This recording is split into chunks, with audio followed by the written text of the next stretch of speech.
ഹരേ കൃഷ്ണ. ധ്യാനം ഇങ്ങനെ പരിശീലിക്കൂ.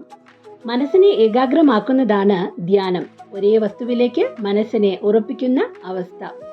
വിഷ്ണു സഹസ്രനാമം ജപിക്കാൻ തുടങ്ങുമ്പോൾ സാധാരണയായി ധ്യാന ശ്ലോകങ്ങൾ ചൊല്ലാറുണ്ട്. മനസ്സിനെ ഏകാഗ്രമാക്കാനും പഞ്ചേന്ദ്രിയങ്ങളെ നിയന്ത്രണത്തിൽ നിർത്തി ഭഗവത് സ്വരൂപത്തിലേക്ക് ശ്രദ്ധ വരുത്തുവാനും ഇത് സഹായിക്കും.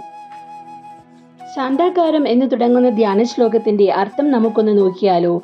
ശാന്താകാരം ഭുജഗശയനം പത്മനാഭം സുരേഷം. ശാന്തസ്വരൂപനും ആദിശേഷനിൽ ശയിക്കുന്നവനും ദേവന്മാരുടെ നാഥനുമായ വിശ്വാധാരം ഗഗന സദൃശം മേഘവർണം ശുഭാംഗം. വിശ്വത്തിന്റെ ആധാരവും ആകാശ സദൃശനും മേഘനിറവുമുള്ള ശുഭരൂപനും.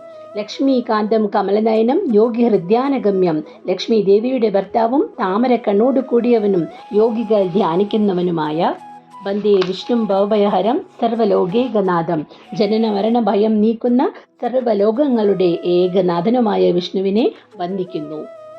ശ്ലോകം നമുക്കൊന്ന് ചൊല്ലി നോക്കാം. ശാന്താകാരം ഭുജഗശയനം പത്മനാഭം സുരേഷം. വിശ്വാധാരം ഗഗനസദൃശം മേഘവർണം ശുഭാംഗം. ലക്ഷ്മീകാന്തം കമലനയനം യോഗി ഹൃദ്യാനഗമ്യം. വന്ദേ വിഷ്ണു ഭവഭയഹരം സർവലോകേകനാഥം. നാളെ വിഷ്ണു സഹസ്രനാമത്തിന്റെ തുടർച്ചയുമായി നമുക്ക് വീണ്ടും കാണാം.